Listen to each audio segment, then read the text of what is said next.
Según Génesis 47, 12, 27, durante la sequía en Egipto, José almacenó y preservó el alimento. Para subsistir, la gente tuvo que venderlo todo y, al fin, incluso a sí mismos. Ese es el precio de vencer. Así es en este tiempo del fin, donde conseguir el alimento para entrar al reino y conquistar nuestra tierra, que es Cristo, formado en nosotros, nos costará renunciar a todo, incluso a nuestra propia vida. Pero a cambio de nuestro todo, tendremos su todo y reinaremos con él. Con ustedes, José.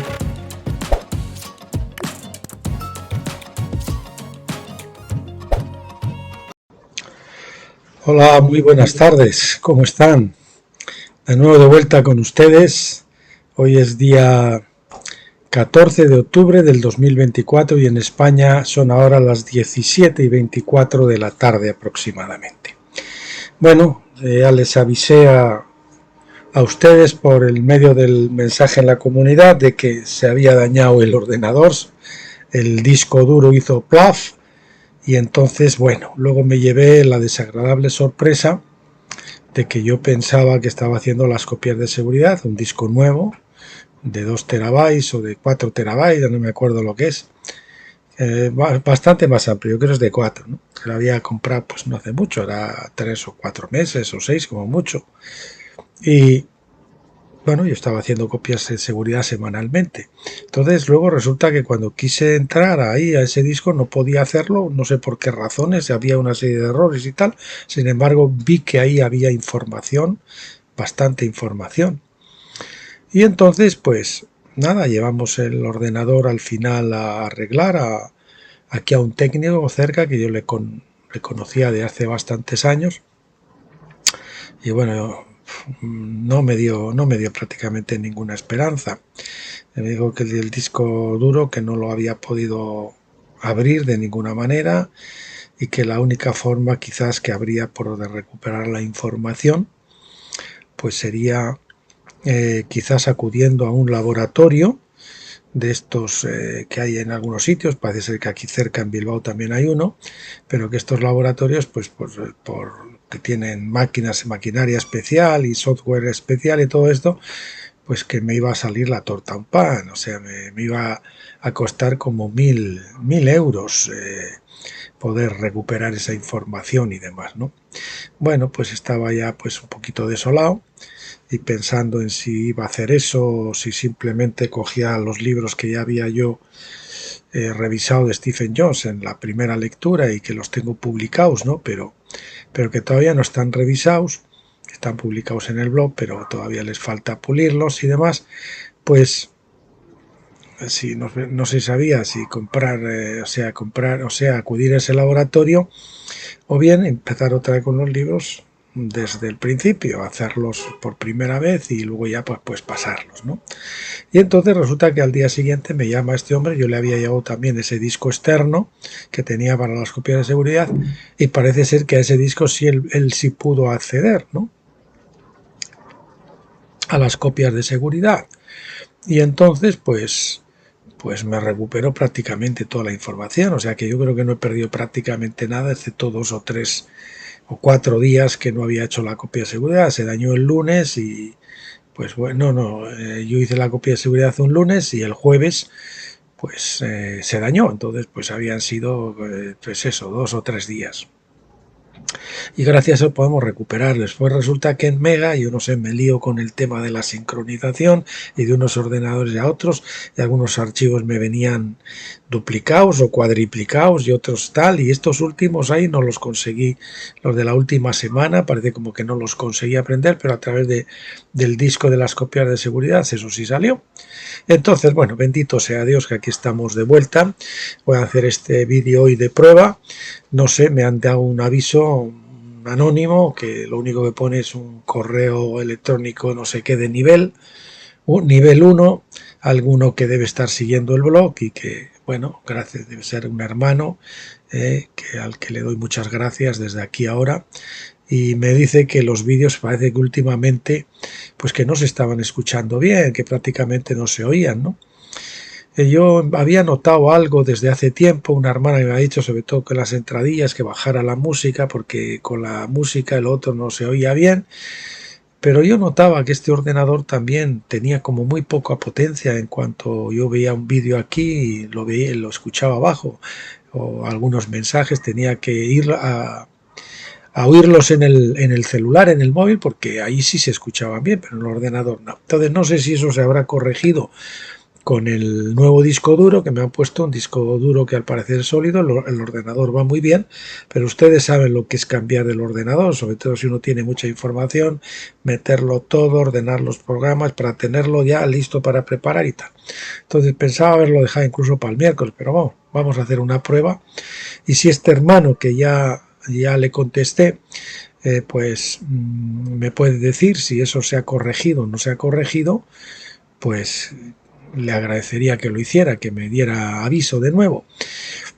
Estoy también, yo tenía antes un programita que descargué gratis, era un programa chino, pero que me funcionaba muy bien para aumentar el volumen de algunos vídeos que habían quedado pues bajitos o alguna cosa así. Pues yo cogía, lo subía, aumentaba el volumen y tal, y luego pues una vez editado con el volumen subido ya lo subía a YouTube y quedaba de maravilla. Pero no acabo de encontrar ese programa. Si alguno conoce algo así sencillo, solamente para eso, para subir el volumen de los vídeos y los audios, editarlos subiendo el volumen, pues sería genial, yo se lo agradecería. Y por favor avísenme, solo me avisa una persona, cuando ustedes encuentren algún problema de eso, en los mismos comentarios del vídeo, el volumen está muy bajo, tal, ¿no? Yo se lo agradecería mucho a todos que me dieran avisos de ese tipo. Bueno, pues vamos a ver, hoy vamos a hacer un especial, porque había puesto atrás unos posts de Stephen Jones, que me parece que hablan también del sionismo en este tiempo final, y como son muy de actualidad, yo creo que lo vamos a hacer. Es este que se titula La carne de la palabra, parte 12, la conspiración contra Cristo, que es esta conspiración contra Cristo y este hombre de pecado final, que es el sionismo cristiano. Y luego tenemos este otro aquí, que es la apostasía, el sionismo cristiano como hombre de pecado, que lo decía antes, ¿no? Y si nos da tiempo, pues también este otro, la carne de la palabra, parte 15, Moisés y Elías versus Josué y Eliseo en el último gran avivamiento. Que, bueno, pues como son temas muy candentes de actualidad, pues yo creo que el público que me sigue solo a través de YouTube y no a través de los blogs, pues lo puedan tener también. Bueno, pues sin más demora vamos a comenzar, si les parece, ¿de acuerdo? Perdón, que ahora no me deja abrir. Vamos a ver, ahí está. Bien, la carne de la palabra, parte 12, la conspiración contra Cristo, Dr. Stephen Jones. Bueno, vamos allá. No sé, yo creo que lo vamos a hacer mejor en el editor, por si hay alguna corrección. Pues ya la hacemos de camino. Bueno, uno de los tipos y sombras menos comprendidos del Antiguo Testamento es el de Absalón, hijo del rey David. Cuando derrocó a David, se convirtió en el tipo de Caifás que derrocó a Jesucristo, el hijo de David. Descubrí esto por primera vez, dice el Dr. Jones, no porque se predicara desde los púlpitos durante mis primeros años en la Iglesia, sino al leer las palabras de Pedro en Hechos 1, del 16 al 20.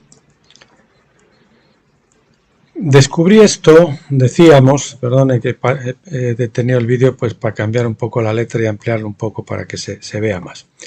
Descubrí esto por primera vez, dice el Dr. Jones, no porque se predicara desde los púlpitos durante mis primeros años en la Iglesia, sino al leer las palabras de Pedro en Hechos 1 del 16 al 20. Hermanos, era necesario que se cumpliera la escritura que por boca de David predijo el Espíritu Santo acerca de Judas, que fue guía de los que prendieron a Jesús, pues era contado entre nosotros y recibió su parte en este ministerio. Este pues, con el precio de su iniquidad, adquirió un campo y cayendo de cabeza se reventó por la mitad y todas sus entrañas se derramaron. Porque está escrito en el libro de los Salmos, concreto en el Salmo 69:25, que su heredad quede desierta y no haya quien habite en ella, y en el Salmo también 108:9, que dice que otro ocupe su puesto o su lugar. Los dos salmos que citó Pedro eran referencias a Agitofel, el amigo de David que lo traicionó. Pedro entendió que Agitofel era un tipo profético de Judas, quien traicionó a Jesús. Su objetivo, por supuesto, era mostrar que alguien debía reemplazar a Judas. Al hacerlo, Pedro reveló un panorama mucho más amplio. No solo Jesús representaba a David en la historia del Antiguo Testamento, sino que Judas también representaba a Agitofel, por extensión, Caifás también representaba a Absalón, el líder de la conspiración contraria. Saben que Agitofel era el consejero de David, yo creo que fue el abuelo de Bexabe y quizás por eso todavía guardaba rencor en su corazón o cierta amargura y se alió con Absalón.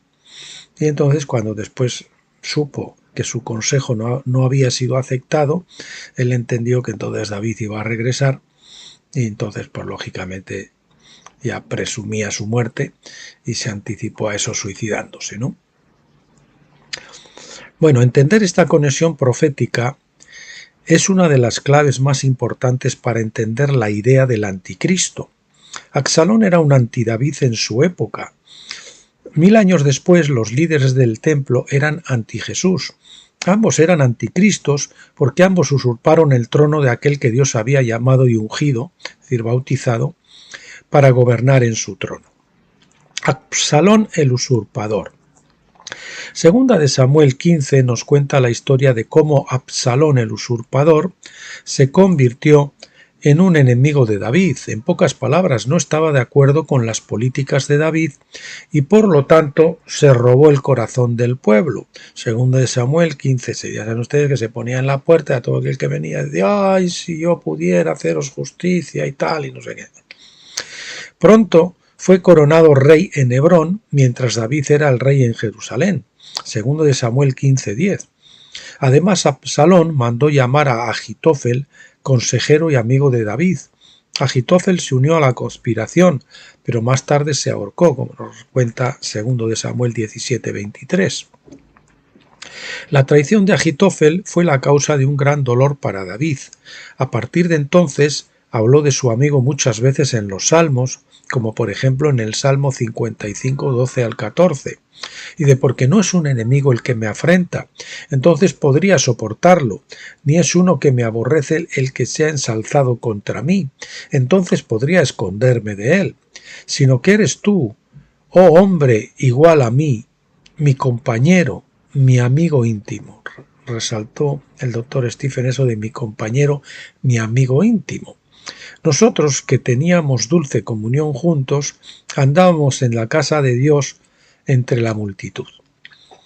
Toda esta conspiración de Absalón contra David con la ayuda del amigo de David, Agitofel, fue un tipo profético importante de la historia del Nuevo Testamento y del conflicto entre Jesús y los líderes del templo.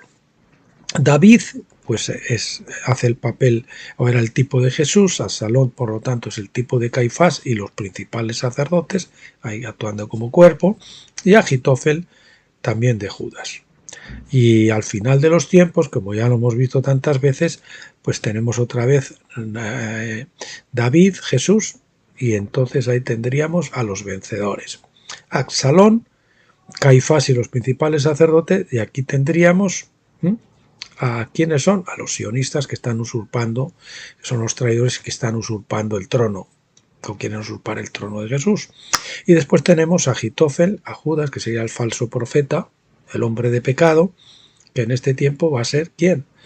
El sionismo cristiano. La iglesia ciega, apóstata, que esperamos que abra los ojos precisamente cuando sea destruida Jerusalén, tal como ocurrió en el año 70, que abrieron los ojos y se dieron cuenta de que eso, abrieron los ojos también y reconocieron que había que dejar todos esos ritos, el templo y todo eso, cuando Tito destruyó Jerusalén. Así va a ocurrir ahora en este tiempo también, y no tardando mucho tiempo, quizás meses o años. No, bueno, años igual, según Stephen Jones, parece que puede ocurrir incluso hasta este 2024, según sus cálculos de ciclos proféticos y demás. Bien, Hebrón, ciudad de amigos, o ciudad de los amigos, ¿no? La conspiración de Absalón comenzó en Hebrón, que proviene de la palabra hebrea chebar, que quiere decir asociación, y chabar, que quiere decir compañerismo o amistad. En otras palabras, la conspiración surgió de la ciudad de los amigos, y por eso Jesús llamó proféticamente a Judas amigo en Mateo 26, 49 al 50. Cuando fue traicionado con un beso. Dice el versículo, inmediatamente Judas se acercó a Jesús y le dijo, salve maestro, y lo besó. Jesús le dijo, amigo, aquí resaltamos amigo, como hicimos antes, ¿a qué has venido? Entonces ellos se acercaron y echaron manos de Jesús y lo prendieron. Nuevamente leemos en Lucas 22, 47 y 48. Mientras él aún hablaba, he aquí, llegó una multitud, y el que se llamaba Judas, uno de los 12, iba delante de ellos y se acercó a Jesús para besarlo. Pero Jesús le dijo, Judas, ¿con un beso entregas al Hijo del Hombre? Sabemos también que el antiguo nombre de Hebrón era Kiriat Arba, nos dice Josué 15:54. Esta era la ciudad natal de Judas Iscariote, porque Iscariote es la forma griega de Keriat, que es ISH, y luego Keriat, terminado en TH, que quiere decir hombre de Kiriat, es decir, uno de Kiriat Arba, alguien que proviene de Kiriat Arba.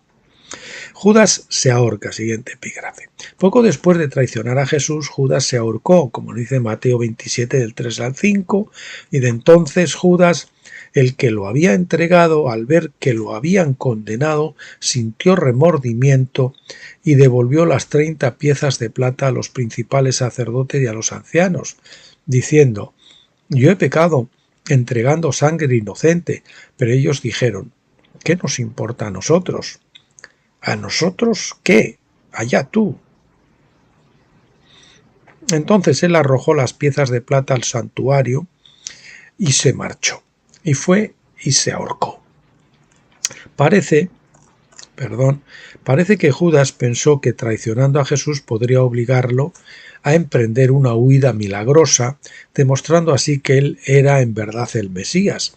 Sin embargo, su plan fracasó, porque no entendió que estaba en el plan divino que Jesús muriera por el pecado del mundo. Una vez más, cuando Judas se ahorcó, aparentemente también lo hizo mal. Parece que la cuerda se rompió y cayó a cierta distancia sobre las rocas, de modo que todos sus intestinos se derramaron. Hechos 1:19. Cuando Judas les dijo a los sumos sacerdotes, he pecado entregando sangre inocente, en realidad les estaba dando testimonio de la verdad para que detuvieran la ejecución. Sin embargo, ellos se negaron a aceptar su testimonio y por eso Judas se ahorcó. Agitofel ya había establecido el modelo para Judas 1000 años antes. Cuando David fue derrotado, abandonó Jerusalén sin luchar e hizo un sacrificio en la cima, es decir, la cima, la palabra es Rosh, R-O-S-H, que quiere decir cumbre, cabeza o cráneo, del Monte de los Olivos. Hizo un sacrificio en la cima del Monte de los Olivos. Leemos en 2 de Samuel 15, del 30 al 32, la King James Version, dice, y David subió la cuesta del Monte de los Olivos y subía llorando, con la cabeza cubierta y los pies descalzos, y todo el pueblo que con él estaba, cada uno se cubrió la cabeza y subieron llorando. Y dieron aviso a David diciendo, Agitofel está entre los conspiradores con Absalón. Y David dijo, oh Yahvé, te ruego que enloquezcas, que confundas el consejo de Agitofel. Y aconteció que cuando David llegó a la cumbre, es decir, al Rosh, quiere decir la cumbre, a la calavera, al cráneo, a la cumbre del monte donde se adoraba a Dios, he aquí que Usai arquita, que venía a recibirle con su túnica rasgada y tierra sobre su cabeza. Jesús fue llevado al mismo lugar donde también hizo un sacrificio en el Monte de los Olivos. Esto cumplió el tipo del Antiguo Testamento con el sacrificio final por el pecado del mundo, y que fue también donde al parecer Abraham sacrificó a Isaac, después David hizo el sacrificio cuando lo de la era de Araúna al Jebuseo, y ahora Jesús en el mismo lugar, ¿verdad? Qué casualidades, ¿no? Entre comillas. Fue crucificado fuera de la puerta, Hebreos 13:12, y fuera del campamento, Hebreos 13:13. Y según la ley, esto significaba 2000 codos fuera de los muros de la ciudad. Entonces, eso nos da a entender que ni el sepulcro que dicen los que tienen la Iglesia Ortodoxa dentro de las murallas, ni ese sepulcro que está un poco más afuera, que llaman, donde van los evangélicos, donde a mí me llevaron también, que tiene como una roca que tiene como dos ojos y una boca ahí que parece que simula una calavera, tampoco, porque no está a 2000 codos, no podría ser crucificado a menos de 2000 codos, ¿no? Entonces, esa era la cima del monte, a 2000 codos fuera de los muros de la ciudad. Esa era la cima del Monte de los Olivos, donde también se guardaban las cenizas de la vaca alazana. Esas cenizas tenían que mantenerse fuera del campamento, Números 19:3, donde podían tener acceso a ellas aquellos que estaban ceremonialmente impuros. Y esto es importante, lo he resaltado doblemente.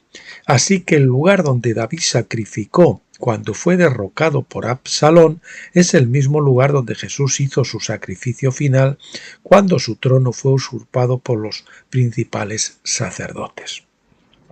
Agitofel le aconsejó a Absalón que persiguiera a David para evitar que escapara. Sin embargo, Husai, que secretamente trabajaba a favor de David, le aconsejó lo contrario. Segundo de Samuel 17:7.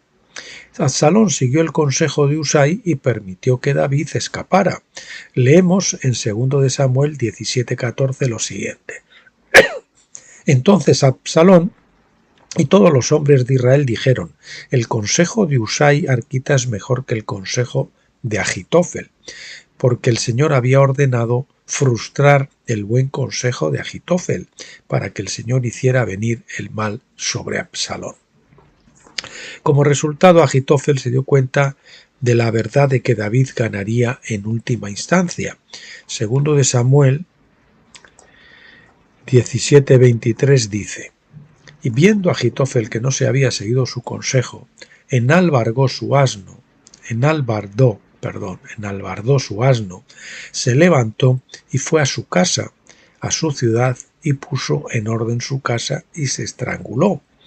Y murió y fue sepultado en el sepulcro de su padre. De esta manera Agitofel sentó el precedente que Judas haría mil años después. Siguiente epígrafe: el regreso de David. David permaneció en el exilio durante un periodo de tiempo desconocido. Este exilio es un símbolo de la ascensión de Cristo al cielo, donde debe permanecer hasta su segunda venida. El regreso de David al trono en Jerusalén, por tanto, es un símbolo de la segunda venida de Cristo, en la que reclamará su trono. Cuando David regresó, hubo una batalla final contra el ejército de Absalón. Absalón huyó, pero su largo cabello se enredó en la rama de un árbol. Su cabello era fuente de su orgullo, por lo que proféticamente hablando el orgullo de Absalón fue su perdición. Segundo Samuel 18:14 al 15 dice: Joab respondió: no perderé tiempo aquí con vosotros. Y tomó 3 lanzas en su mano, no sé si son 3 lanzas o 3 flechas, y las clavó en el corazón de Absalón, que aún estaba vivo en medio de la encina. Entonces los 10 jóvenes que llevaban la armadura de Joab se reunieron alrededor de Absalón, lo atacaron y lo mataron. Pues efectivamente no eran lanzas, sino 3 dardos, dice la versión, la Reina Valera del 60, del 77 y la Biblia de las Américas, ¿no? Esto, bueno, pues aclarado eso, proseguimos. Esta profecía se refiere a la segunda venida de Cristo, en la que los líderes judíos que usurparon tanto el trono como la primogenitura de Jesús recibirán juicio. Repetimos este texto que hemos visto donde Absalón es ajusticiado, pues esta es una profecía que se refiere a la segunda venida de Cristo, en la que los líderes judíos que usurparon tanto el trono como la primogenitura de Jesús recibirán juicio. Se refería tanto al tiempo de Jesús, que recibían juicio, y lo recibieron en el 70, y ahora también lo van a recibir, en este caso los sionistas,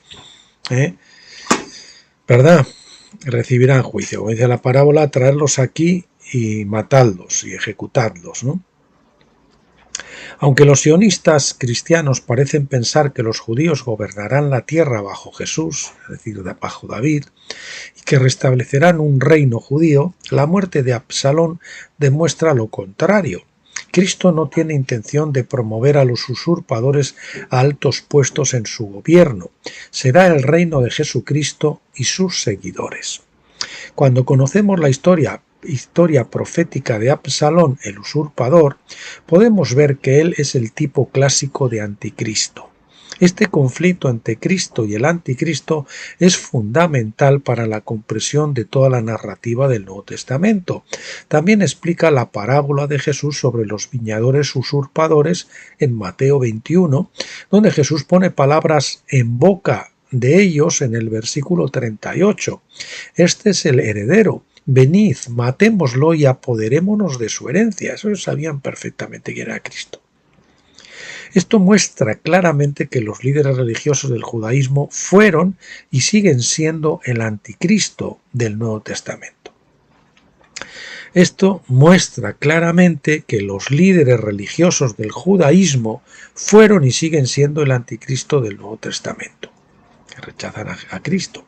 Absalón usurpó a sabiendas el trono de David, sabiendo perfectamente quién era su padre. De hecho, fue porque Absalón conocía a su padre que dirigió su rebelión contra él. Así, en el cumplimiento de este tipo profético, los principales sacerdotes también sabían quién era Jesús y por eso usurparon su trono.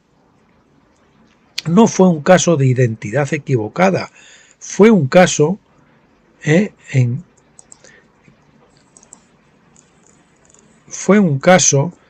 el que reconocieron quién era él, pero no estaban de acuerdo con él y codiciaron su trono para sí mismos.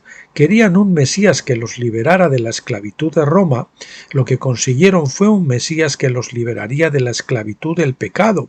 Esto no encajaba con sus ideas de un Mesías y sabían que perderían sus puestos si la gente lo declaraba como el Mesías. Así que lo crucificaron sin darse cuenta de que estaban cumpliendo las Escrituras incluso en esto.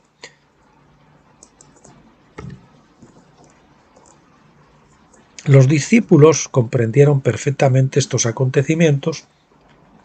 Pedro citó los Salmos para indicar que era necesario sustituir a Judas, que había ayudado a los sumos sacerdotes.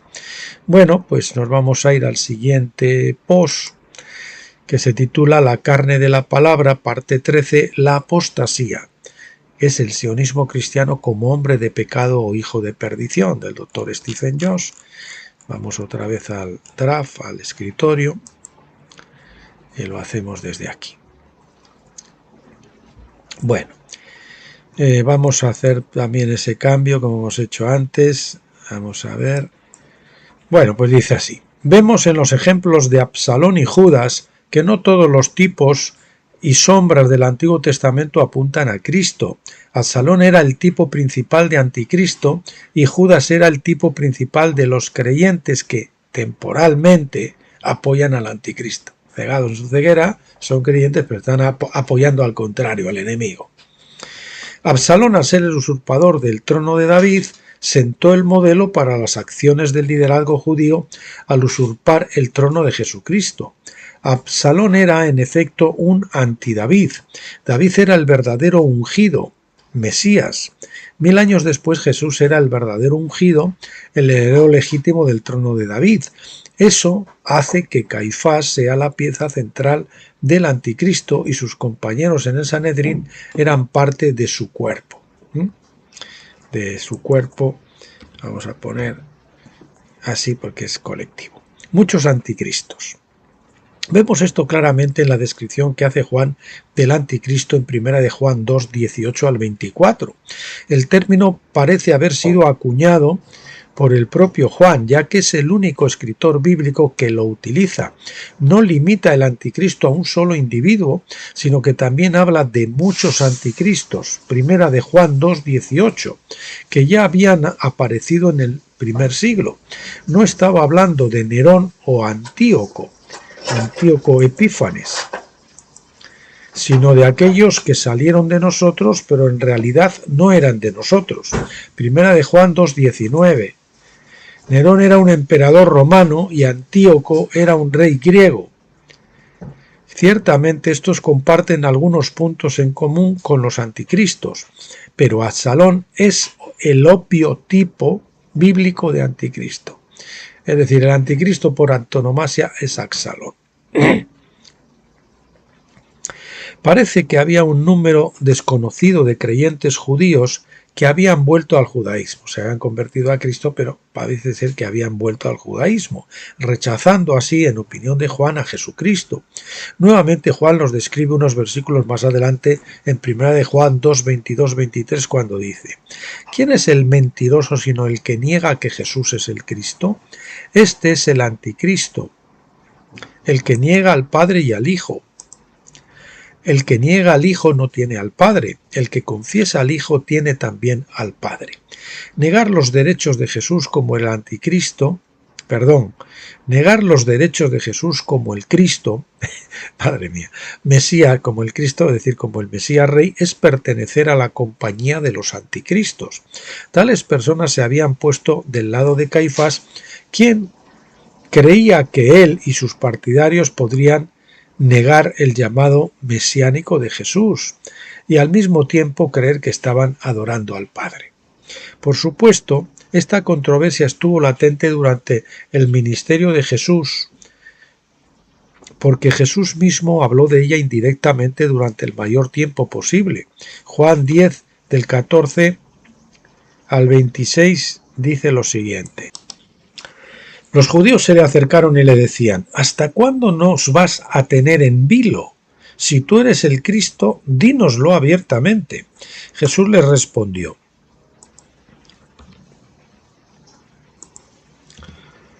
Ya os lo he dicho, pero no creéis. Las obras que yo hago en el nombre de mi Padre, esas dan testimonio de mí. Jesús les había dicho quién era, no verbalmente, sino a través de sus obras. Por eso los judíos querían que les diera una frase que pudieran citar en la prensa de Jerusalén. En la prensa, lo vamos a poner entre comillas, porque son la prensa de boquilla, ¿no? De Jerusalén. Nuevamente se negó a satisfacer su curiosidad sabiendo que buscaban pruebas en su contra. Fue solo después de que resucitó a Lázaro de entre los muertos 2 semanas antes de su crucifixión que la gente en general llegó a creer que él era en verdad el Mesías. Esta controversia entonces estalló abiertamente más tarde en los primeros días de la Iglesia. Durante el ministerio de Jesús, su principal afirmación fue que era el Hijo de Dios. Eso en sí mismo tenía implicaciones mesiánicas, pero Jesús evitó la etiqueta de Mesías. Jesús dijo en Juan 5, 22 al 23: Porque ni siquiera el Padre juzga a nadie, sino que todo el juicio dio al Hijo, para que todos honren al Hijo como honran al Padre. El que no honra al Hijo, no honra al Padre que lo envió. Nuevamente leemos en Juan 8, 19. Le decían entonces: ¿Dónde está tu Padre? Jesús les respondió: No me conocéis a mí ni a mi Padre. Si a mí me conocierais, también a mi Padre conoceríais. En definitiva, no se puede afirmar que se conoce y honra al Padre sin conocer y honrar también al Hijo, que fue enviado por el Padre. Quienes no están de acuerdo con esa afirmación, dijo Juan, son anticristos, seguidores del principal anticristo de la época, Caifás. Es decir, el judaísmo niega al Hijo y creen que tienen al Padre, pero es imposible, porque Cristo es el Yahvé del Antiguo Testamento, ¿verdad? Cuando Caifás y sus partidarios condenaron al verdadero heredero del trono de David, usurparon el poder para sí mismos y se convirtieron en anticristos. De esta manera cumplieron el papel de Absalón cuando usurpó el poder de David. Siguiente epígrafe: el hombre sin ley, el inicuo o el hombre de pecado también, ¿no? El hijo de perdición. Bien, Lucas 19, 12 al 27, Jesús contó una parábola donde en el versículo 12 un hombre noble se fue a un país lejano para recibir un reino y luego volver. Esta era una parábola acerca de él mismo, cuando pronto ascendería al cielo y regresaría al final de los tiempos. Los ciudadanos judíos lo odiaban y apelaban a Dios para que les diera un Mesías diferente. Esta controversia legal no se resolvería hasta el final, después de lo cual el hombre noble, entre comillas, ¿no?, que se cita en la parábola, regresaría para reclamar su reino. Esto nos muestra que la controversia jurídica no se resolvería legalmente hasta que pasaran 2000 años. Eso es lo que nos dice esa parábola, ¿no? Pablo retoma este tema en 2 Tesalonicenses 2, cuando habla de la segunda venida de Cristo. 2 Tesalonicenses 2, del 1 al 3, comienza así: pero con respecto a la venida de nuestro Señor Jesucristo y nuestra reunión con Él, os rogamos, hermanos, que no os dejéis mover fácilmente de vuestra serenidad, ni os conturbéis ni por espíritu, ni por palabra, ni por carta como si fuera nuestra, en el sentido de que el día del Señor está cerca. Nadie os engañe en ninguna manera, porque no vendrá sin que antes venga la apostasía y se manifieste el hombre del pecado, el hijo de perdición, el cual se opone y se levanta contra todo lo que se llama Dios o es objeto de culto, de modo que se sienta en el templo de Dios presentándose como Dios. Parece que algunos creían que el día del Señor ya había pasado, puesto que esto fue escrito antes de la guerra romana. Es probable que creyeran que el día del Señor ocurrió en el momento de la crucifixión. Algunos todavía creen esto hoy. Pablo dice que la apostasía tenía que ocurrir antes del día del Señor y que eso todavía no había ocurrido, al menos no en gran escala. Esto va enfatizado doblemente. La apostasía en cuestión estaba relacionada con la revelación o develación, exposición del hombre de pecado. La apostasía en cuestión estaba relacionada con la revelación o exposición del hombre de pecado. No se trata del surgimiento del hombre de pecado, sino más bien de su exposición a todos. Mientras tanto, este inicuo ha tomado su asiento, por así decirlo, en el templo de Dios en Jerusalén. Habiendo derrocado al Hijo de Dios, no solo usurpó el trono, sino también el templo. El templo pertenecía a Dios, pero la rebelión de Caifás lo usurpó para sus propios fines. Por eso Pablo escribe en 2 Tesalonicenses capítulo 2 versículo 7, porque ya está en acción en aquel momento el misterio de la iniquidad, solo que hay quien al presente lo detiene hasta que él a su vez acabe siendo quitado de en medio. Creo que se trata de una referencia al antitipo de Absalón, Caifás, porque encaja con la descripción de Pablo. Eso dice el Dr. Jones. Creo que se trata de una referencia al antitipo de Absalón, Caifás, porque encaja con la descripción de Pablo. Comenzó con la rebelión contra Cristo. Al igual que en el caso de Absalón, el inicuo era el que había usurpado ilegalmente el trono de David. 2 Tesalonicenses 2:8 continúa. Entonces se manifestará aquel inicuo a quien el Señor matará con el espíritu de su boca y destruirá con el resplandor de su venida. Bueno, apostasía y repudio, o decir, carta de divorcio. Siguiente epígrafe. Sin embargo, debe llegar el día en que esta usurpación del trono y del templo sea plenamente conocida, pero no antes de que tenga lugar la apostasía. El término griego apostasia que usa Pablo parece tener un doble significado. Significa una apostasía, un abandono. Con este significado se refiere literalmente a los creyentes que se apartan de la verdad de la palabra. En mi opinión, dice el Dr. Jones, se refiere al sionismo cristiano. Esta es la apostasía, el sionismo cristiano, con toda su dependencia del antiguo pacto y su afirmación de que el reino venidero se centrará en la Jerusalén terrenal y en los sacerdotes levíticos que ofrecerán sacrificios en un templo reconstruido. Vamos a leer este párrafo completo otra vez porque es importante. Sin embargo, debe llegar el día en que esta usurpación del trono y del templo sea plenamente conocida, pero no antes de que tenga lugar la apostasía. El término griego apostasia que usa Pablo parece tener un doble significado, significa una apostasía o un abandono.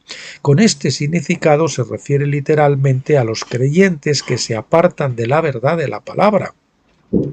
En mi opinión se refiere al sionismo cristiano, con toda su dependencia del antiguo pacto y su afirmación de que el reino venidero se centrará en la Jerusalén terrenal y en los sacerdotes levíticos que ofrecerán sacrificios en un templo reconstruido. El segundo significado se ve en la forma neutra de la palabra que es apostasion. Apostasion, vamos a ver, esto supongo que será sin acento griego. Apostasion quiere decir carta de divorcio, repudio, descarte, como quieran. No se trata simplemente de una condición en la que uno se aleja, sino que es desechado. Uno se aleja por sí mismo, no, sino que es desechado, es apartado. Ahí tienen, si quieren consultar el enlace del lexicon para que consulten el significado de la palabra apostasio. En mi opinión, esto es una referencia a Gálatas 4:30, dice el Dr. Jones. Pero ¿qué dice la Escritura? Echa fuera a la esclava y a su hijo, porque el hijo de la esclava no heredará con el hijo de la libre. Entonces, si Agar es Jerusalén, los que están apostando a la Jerusalén vieja, pues lógicamente son descendientes de Agar, que son ismaelitas espiritualmente hablando. ¿Se entiende? Lo mismo que Jerusalén es Agar espiritualmente. Por lo tanto, dice el Dr. Jones, y esto también va doblemente enfatizado, interpreto que esto es una referencia en primer lugar a la apostasía del sionismo cristiano que hoy desempeña el papel moderno de Judas, es decir, aquellos que apoyan y ayudan a los usurpadores del trono de Cristo, amigos, porque son creyentes, pero sin embargo están apoyando al enemigo. Esta apostasía tendría que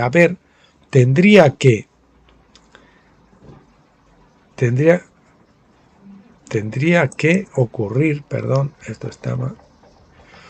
esta apostasía tendría que ocurrir antes del día del Señor, dice Pablo.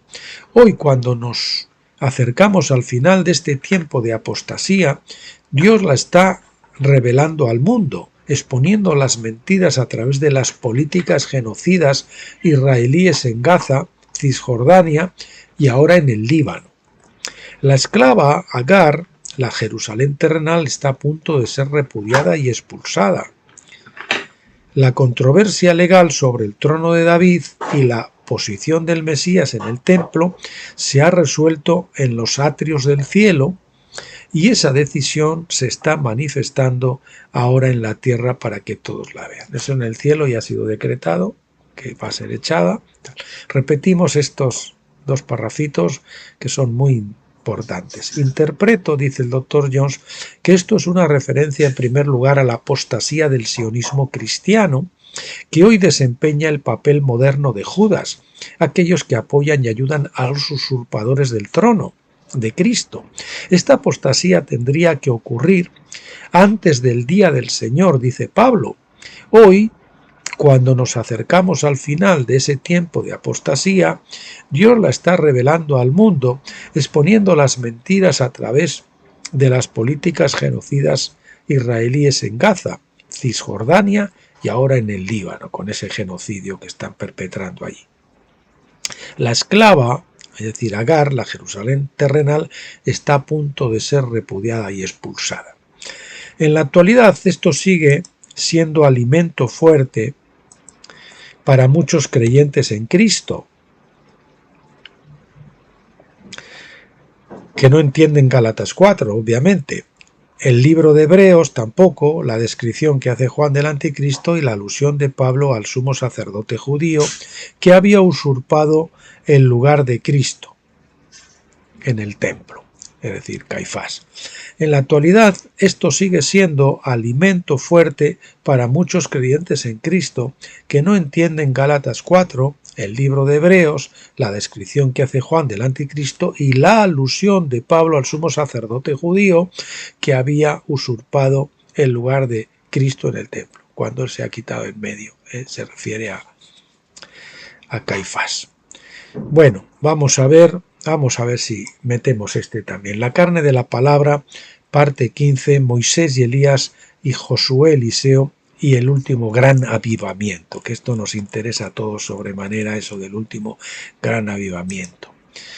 Esto yo lo estoy anunciando desde mi libro Finisterre, al borde del Jordán, y hasta en segundo blog, Tabernáculos, que ya la coletilla del blog se titula Tabernáculos Último Gran Avivamiento. Bien, y aquí vemos como una hoja que va cambiando del verde al ocre, pues como que estamos en esa transición, ¿no? Vamos allá. Bueno, permítanme que lo ponga también como en el otro sitio.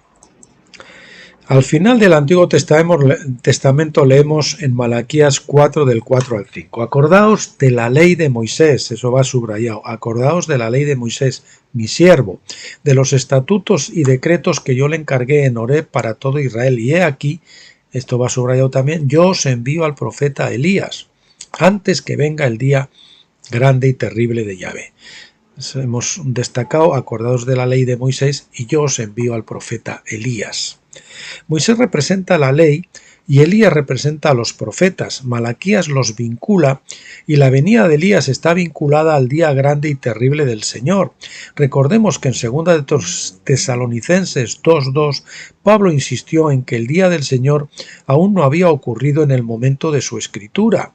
Dios nos instruye que siempre debemos acordarnos de la ley de Moisés, pero la venida de Elías debía preceder al día del Señor.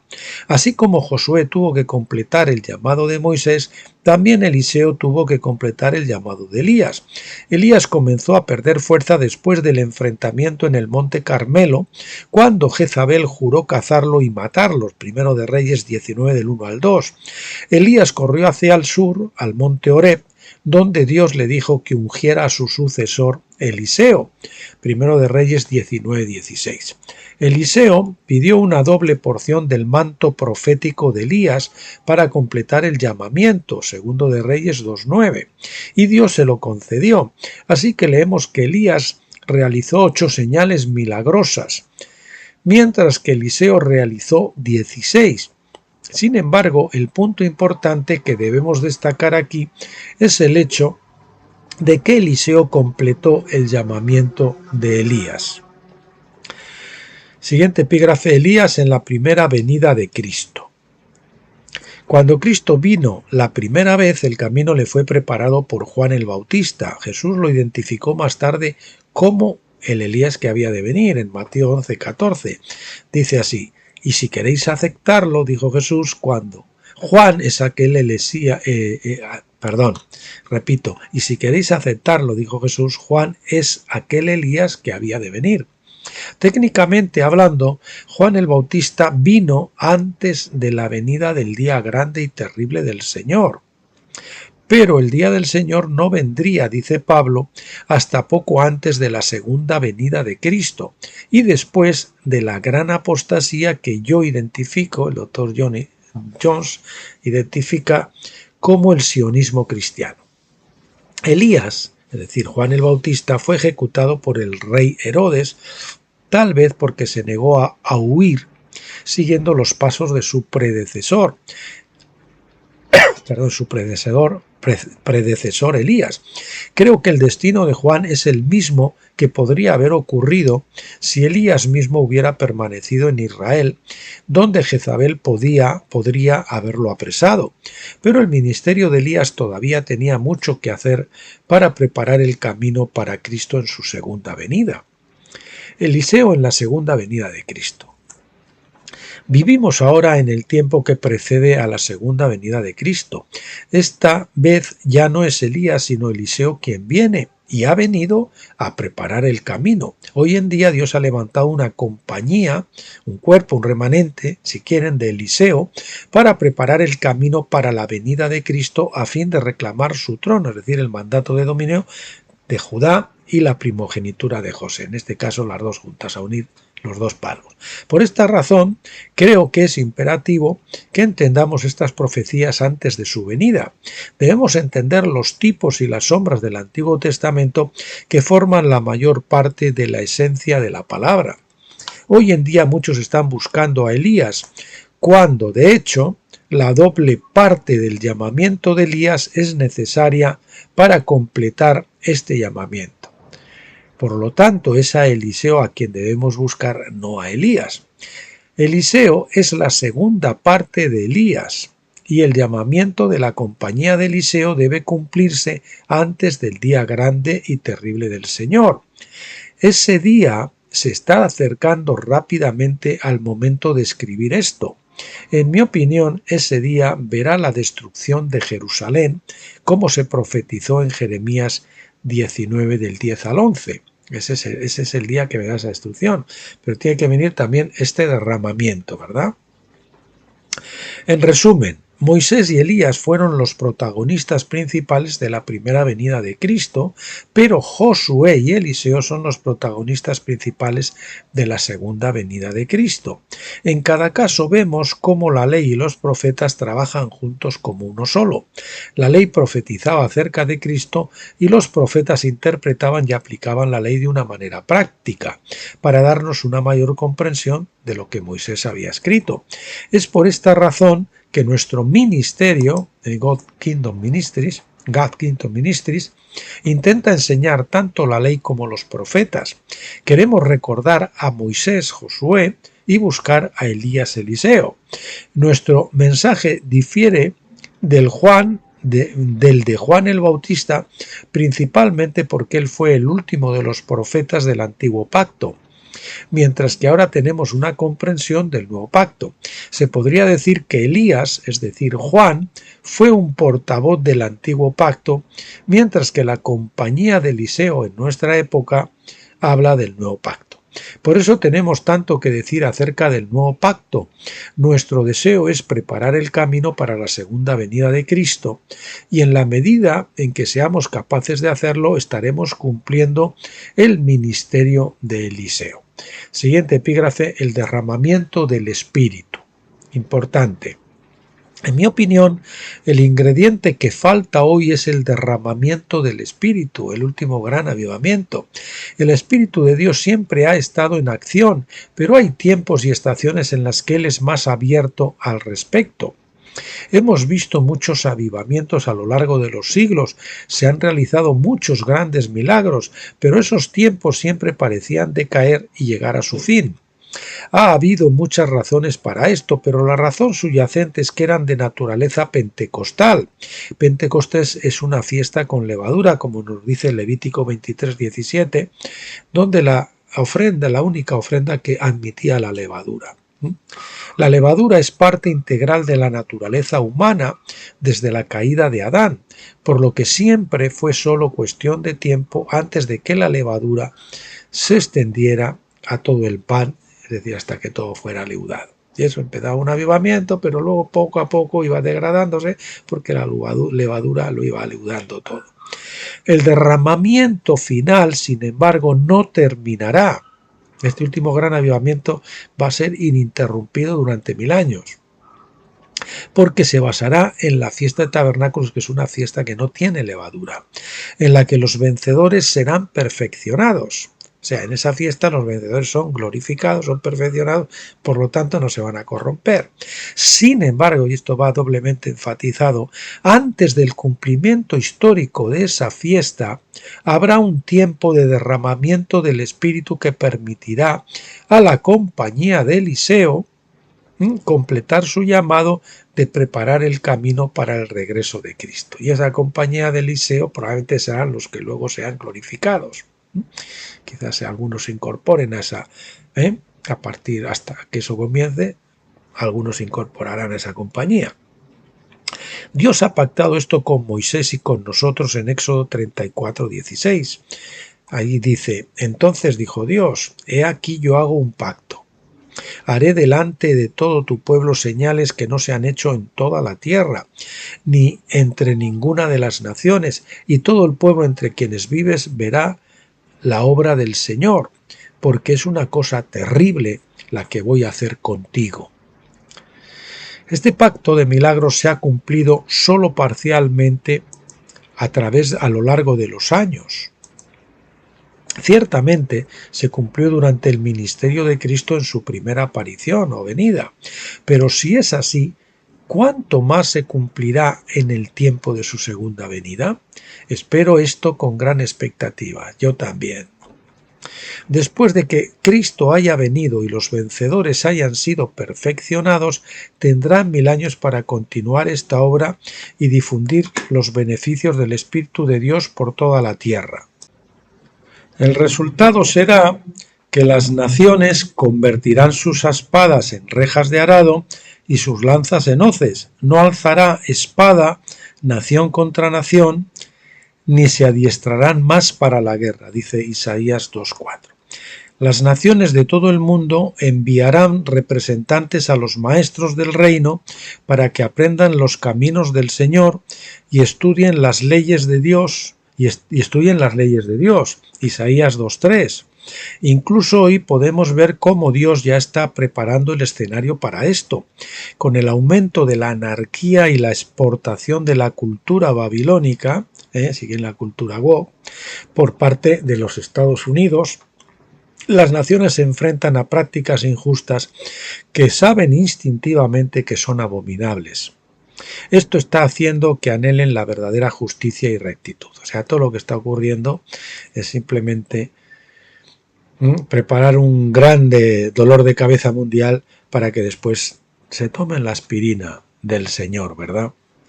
Las naciones de todo el mundo enviarán representantes a los maestros del reino para que aprendan los caminos del Señor y estudien las leyes de Dios. Isaías 2:3. Incluso hoy podemos ver esto como ya está preparando el escenario para esto, repetimos, con el aumento de la anarquía y la exportación de la cultura babilónica por parte de los Estados Unidos. Las naciones se enfrentan a prácticas injustas que saben instintivamente que son abominables. Esto está haciendo que anhelen la verdadera justicia y la rectitud. En cuanto a aquellos que aspiran a ser parte de la compañía de Eliseo, debemos saber tanto la leche como la carne de la palabra para que conozcamos la mente de Dios, su plan para la tierra y cómo ser guiados por el Espíritu mientras enseñamos e implementamos la ley y los profetas. Y aquí hay un artículo relacionado, la transición Moisés-Elías a Josué-Eliseo, ha comenzado de Dr. Stephen Jones, que es un artículo antiguo.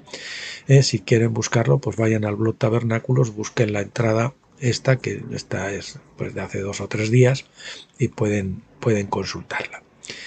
Muy bien, queridos amigos hermanos, pues esto era hasta aquí.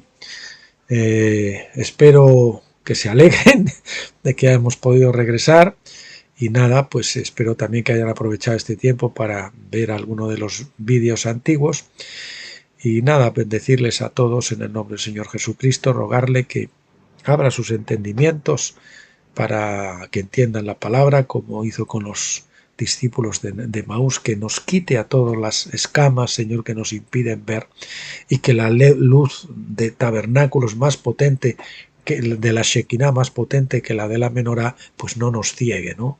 Que nos podamos ir abriendo, aunque sea poco a poco, pero abriendo. Bueno, pues nada más, les emplazo entonces hasta el miércoles próximo, si Dios quiere, que ya retomaremos el libro que estábamos pues viendo, que ahora mismo no recuerdo. Vamos a ver si lo miro, perdonen, vamos a ver si lo podemos. Bueno, pues creo que es un libro que tocaba de mi libro Reflexiones acampados en Gilgal 3, no sé qué el artículo que será en concreto, pero continuaremos con eso. Y después ya saben que estábamos ya con el libro de Deuteronomio, y nos queda también, que era un capítulo para acabar, el de las 70 semanas de Daniel, que serán los próximos. Muy bien, pues lo dicho, emplazarles para el miércoles, y hasta entonces pásenlo bien.